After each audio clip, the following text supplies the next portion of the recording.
그들이 누구인가? 이 땅의 한정된 가치에 집착하지 않는 자, 영원한 것에 관심을 가지고 그것이 소중한 것을 알아야 할 텐데, 이 땅의 것만, 그리고 이 땅의 것에 집착하고 한정된 것에 집착하는 자, 그들에게는 하나님 나라를 소유할 수 없다라고 말씀을 드렸습니다. 그리고 복음을 부끄러워하지 않는 자가 하나님 나라를 소유한다. 부끄러워하지 맙시다. 예수 믿는 거, 부끄러워하는 거, 쭈삣쭈삣 뒷걸음질 치는 거, 그게는 확신이 없어서 그런 것 아니겠어요?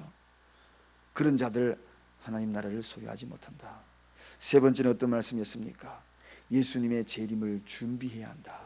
예수님의 재림을 준비하는 자, 낮에나 밤이나 매일같이 주님 오실 날을 고대하며 준비하는 그러한 자들, 그들이 바로 주님 나라, 하나님 나라를 소유한다. 마라나타, 아멘 주여 어서 오시옵소서. 주님 이 시간 오시옵소서. 주님 찾아오시옵소서. 다시 오시옵소서. 우리가 자신 있게 이렇게 이야기할 수 있는 자들, 주님 나라 소유한 자입니다. 그러나 그것이 두렵고 아직도 무엇인가 세상의 일에 집착되어서 미련이 남아서 끊임없이 거기에서 갈등을 느끼고 있다면 하나님 나라를 소유하는 방법들을 잘 가슴에 새겨야 할 것입니다. 이 말씀을 하시고 난 다음에 8일쯤 되어서 베드로와 야고보, 요한 이 세 명을 데리고 기도하러 따로 산으로 올라갔다. 그 산으로 올라간 것이 우리가 너무나 잘 알고 있는 이 변화산입니다. 변화산상의 모습들을 그리고 있는 것입니다. 자, 오늘 이 본문에서 이 세 사람, 베드로, 야고보, 요한, 이 세 사람을 데리고 산으로 올라가는 그러한 모습을 보게 됩니다. 왜 이렇게 이 세 사람을 데리고 갔을까요? 물론 이 제자들을 굉장히 사랑했을 것입니다. 특별히 이 제자들이 변화산 그 꼭대기까지 올라가면서도 불평하지 아니하고 또 끝까지 인내하면서 올라갈 수 있었던 그런 자들이 아닐까. 12명을 다 데리고 올라가면서 왜 이리 먼 곳으로, 기도할 때 그냥 여기서 기도하면 되지, 왜 이렇게 멀리 올라가서 기도하는가? 집에서 하면 되지, 왜 이렇게 성산인 주님 제단에 나와서 기도해야 되는가? 이런 여러 가지 불평과 그리고 또 원망을 할 수 있는 그런 제자들은 다 남겨두고, 이런들 어떠하겠습니까? 주님, 저런들 어떠하겠습니까? 주님이 가시는 길이라면 내가 산길도 마다하지 않겠습니다. 가시밭길도 마다하지 않겠습니다. 좁은 길도 마지 않겠습니다. 주님이 가시는 길이라면 그저 묵묵히 뒤따라 나서겠습니다. 그런 심령을 가졌던 이 세 제자, 베드로, 야고보, 요한, 그 제자들을 데리고 지금 변화산으로 올라가고 있는 겁니다. 그 길들은 우리가 상상하는 그런 산이 아닙니다. 백두산 꼭대기보다도 약 70, 80m 높은 꼭대기입니다. 여러분, 그 길이 얼마나 힘들겠어요? 숨이 가빠를 겁니다. 그럼에도 불구하고 이 산을 올라간 겁니다. 자, 그런데 그런 자들에게 이런 놀라운 것을 보게 되죠. 이 앞절에 보면 주님이 이런 말씀을 하셨거든요. 너희들 중에 주님에 대한 재림에 대한 확신을 가지고 있는 사람이 볼 자가 있다. 그렇게 앞절에서 소개하고 있지 않습니까? 그 볼 자가 누구였습니까? 바로 이런 자들입니다. 이런 자들이 바로 이런 놀라운 체험을 하게 되는 것입니다. 자, 이렇게 올라가니 거기에는 정말 그들이 상상하지 못한, 이 땅에서 볼 수 없었던 그런 놀라운 광경이 눈앞에 펼쳐집니다. 오늘 본문 29절에 어떻게 펼쳐집니까? 이 말씀하신 후에 8일쯤 되어 예수께서 베드로와 요한과 야고보를 지고 기도하러 산에 올라가시니, 29절에 보니까, 자, 우리 다 같이 29절 한번 보겠습니다. 어떤 놀라운 광경을 보게 되는지 우리 다 같이 보겠습니다. 기도하실 때에 용모가 변화되고 그 옷이 휘어져 광채가 나더라. 용모가 변화되고 그리고 그 옷이 휘어져 광채가 나더라. 여러분, 기도하실 때에 어떻게 할 때요? 기도할 때에 그렇습니다. 기도할 때에 여러분, 저와 여러분들이 모르긴 몰라도 기도할 때에 조금씩 변화되고 있습니다. 기도는 사람을 변화시키는 거예요. 알지 못하게 어느 날 문득 여러분이 성전에 앉아 우두커니 혼자 앉아 기도하는 뒷모습을 보았어요. 왠지 어떤 그분을 바라볼 때에 그 뒷모습이, 앞을 보지 않았는데도 불구하고 그의 모습이 그렇게 예쁘게 보이고 아름답게 보일 때가 정말 세상의 그 어떤 모습보다 아름답게 보인 적이 있습니다. 새벽을 깨우고 여러분 이 시간에 불을 끄고 기도하지만 그 어둠 속에서도 여러분의 얼굴은 아름답게 빛나고 있습니다. 기도하실 때에 용모가 변화되고 기도에는 변화의 능력이 있습니다. 그 누군가를 변화시킬 수 있는 능력도 있지만 내 자신이 변화되는 그런 놀라운 능력이 있는 것입니다. 그래서 오늘 보십시오. 기도하실 때 그런 일들이 나타나더라는 것입니다. 기도할 때에는 영적인 변화를 받고 기도할 때는 수없는 믿음의 사람들이 변화되어가는 과정들 많이 지켜봅니다. 처음에는 그렇지 않았는데 작정하고 기도하고, 그리고 처음에는 그렇지 않았는데 한 번, 두 번 새벽을 깨우고 주님 전에 나왔던 그 사람 왜 그렇게 처음과 달라지기 시작했는지 저는 많은 분들을 지켜봅니다. 목회를 20년간 넘게 이렇게 하면서 지켜볼 때마다 옛날에 그 사람이 아닙니다. 새벽을 깨우고 뚜벅뚜벅 올라오는 그 사람이 어느 날 보니까 그렇게 예쁘게 아름답게 변화받은 그런 모습들을 지켜볼 때가 한두 번이 아닙니다. 그 중에 여러분들도 그런 분들인 줄로 믿습니다. 사랑하는 여러분, 그렇습니다. 뿐만 아닙니다. 용모가 변화되고 그 옷이 휘어져 광채가 났더라. 그렇습니다. 우리 인간이 변화받는 것은 더러운 죄에서 벗어나는 것입니다. 하나님의 자녀가 된다는 그런 뜻입니다. 변화는 바로 그런 변화입니다. 우리의 얼굴만 광채가 나고 그런 모습이 아니라 변화는 또 다른 변화가 있습니다. 죄악에서 벗어나는 변화입니다. 우리의 육신의 모든 환경에서, 과거의 사람에서 벗어나는 그런 사람입니다. 그래서 예수님께서 오늘 육체뿐만 아니라 신성을 가지셨잖아요. 그래서 이러한 단순한 빛이 아닙니다. 단순한 광채가 아닙니다. 영적인 상태에서 신성이 그 안으로 들어와서 표출되는 그러한 광채입니다. 그러니까 신성이 이 속에 들어와서 육체에 들어와서 겉으로 표출되는 그러한 모습, 그렇습니다. 여러분, 이 모습은 우리에게 상징적으로 들려주는 것이 무엇입니까? 성령이 우리 속에 들어오면, 그것이 인간의 몸에 들어오면, 그것이 표출되면 이렇게 휘어져 광채가 나더라, 변화가 일어나더라는 것입니다. 인간 내면의 아름다운 그런 모습이 자기도 모르게 그 속에 광채가 나더라는 것입니다. 그 속에 영적인 아름다움이 뿜어져 나오더라는 것입니다. 여러분, 육체는 추합니다. 육체는 더러운 존재입니다. 그런데 신성인 그 능력이, 성령의 능력이 우리 속에 들어오면 이 속에서 더러운 것들이 사라지고 뿜어 나오더라는 것입니다.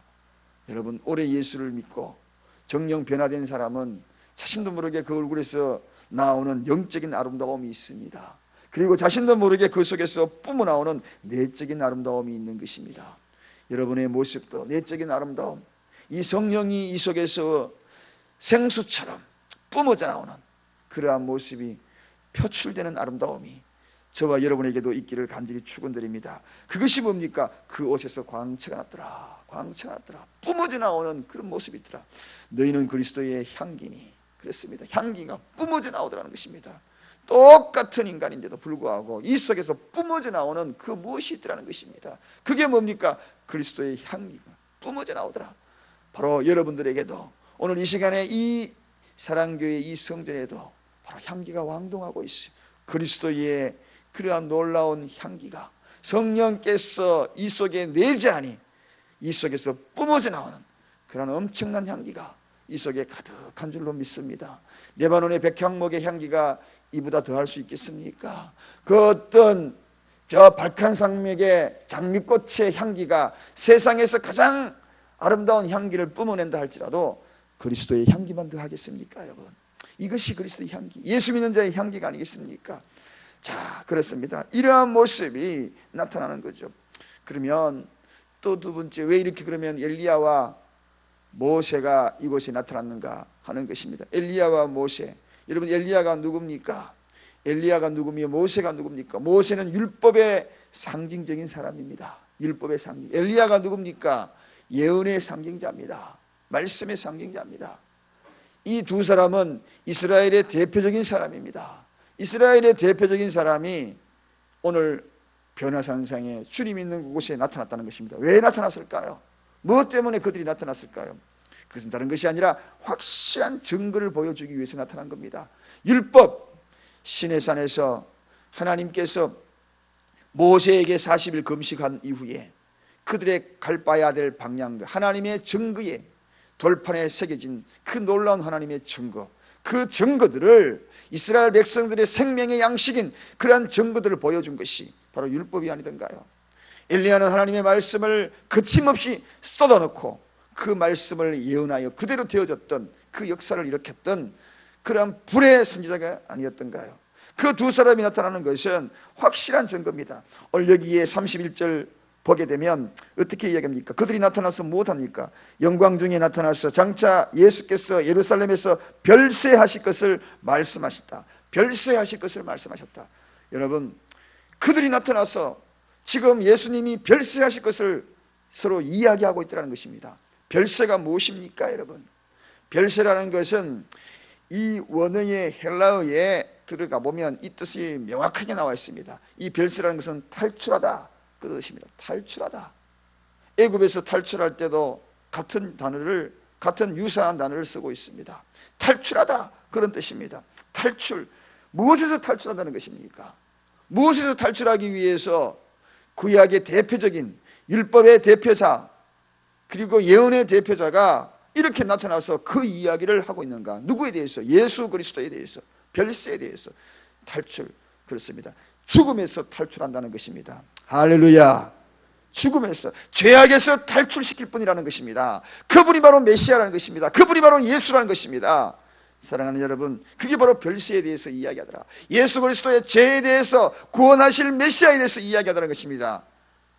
우리의 인간 인류의 모든 죄를 짊어지고 그리고 그 모든 죄를 구원할 메시아인 것을 지금 이야기하는 것입니다. 저와 여러분을 구원할 자라는 것입니다. 탈출시킬 자라는 것입니다. 그 역시 탈출할 것이라는 것입니다. 그거에 대해서 지금 이야기하는 겁니다. 그래서 확실한 증거를 보여준다는 거예요. 율법의 대표적인 것 그리고 예언의 대표적인 자, 두 사람이 이야기하는 것, 이거보다도 더 명확한 증거가 어디에 있겠습니까?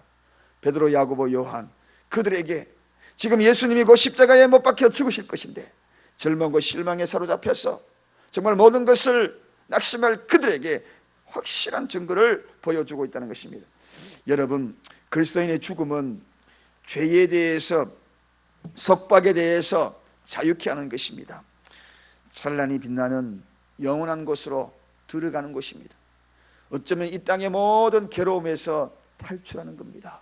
아픔에서 탈출하는 거예요. 눈물에서 탈출하는 거예요. 그래서 이 인간의 죽음에 대해서 특별히 믿음의 사람, 예수 그리스도의 보혈로 구원받은 그 사람들은 탈출하는 거예요. 얼마나 많이 아팠습니까? 얼마나 많이 힘들었습니까? 얼마나 많이 괴로웠습니까? 얼마나 많이 울었습니까? 얼마나 많이 힘들었습니까? 손이 부르트도록 일을 하고 아침에 눈을 뜨자마자 눈을 비비면서 또 일터로 달려가야 되고 저녁에 파김치가 되어서 집으로 돌아와야 되고 갖가지 힘든 일들이 이 땅에 얼마나 많이 있습니까? 그럼에도 불구하고 오늘 우리가 이 변화산생의 예수님을 기억하십시다. 그렇습니다. 그분은 우리를 탈출시킬 거예요. 탈출시킬 겁니다. 반드시 탈출시킬 거예요. 그래서 율법의 대가 모세를 등장시킨 것이고 그리고 예언의 대가 엘리야를 등장시켜서 그를 증거한 겁니다. 오늘 우리는 이 말씀을 기억하면서 변화산의 예수님, 단순한 예수를 만난 베드로, 야고보, 요한의 이야기만 아니라 그런 기적적이고 그리고 엄청난 사건을 본 것으로만 이해하고 이 자리를 떠나는 것이 아니라 오늘 여러분과 저도 주님이 어떤 모습으로 오셔서 우리를 탈출시킨 것인지 기대하고 돌아가는 저와 여러분 되시길 간절히 축원드립니다. 기도하겠습니다. 하나님 아버지 감사합니다.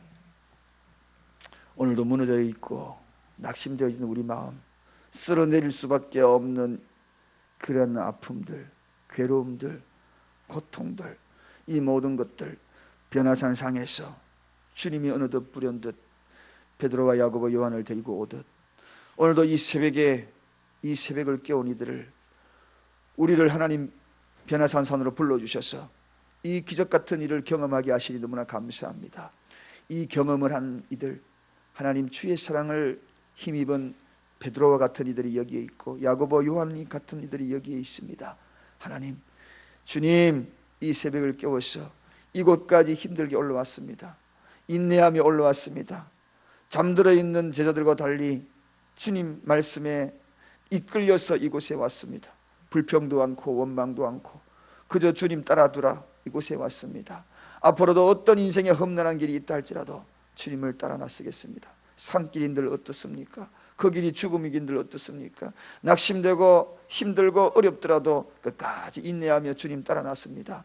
주님, 그곳이 놀라운 별세의 현장이 되기를 원합니다.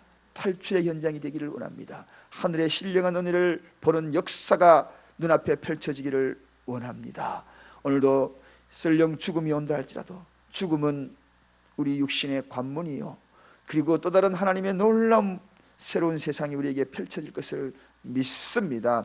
하나님 성령이 우리에게 오늘 이 시간에 들어옴으로 말미암아, 충만해짐으로 말미암아 뿜어져 나오는 그리스도의 향기들이 우리 속에 넘쳐나게 하여 주옵소서. 감사드리옵고 예수 그리스도 이름으로 간절히 기도드리옵나이다.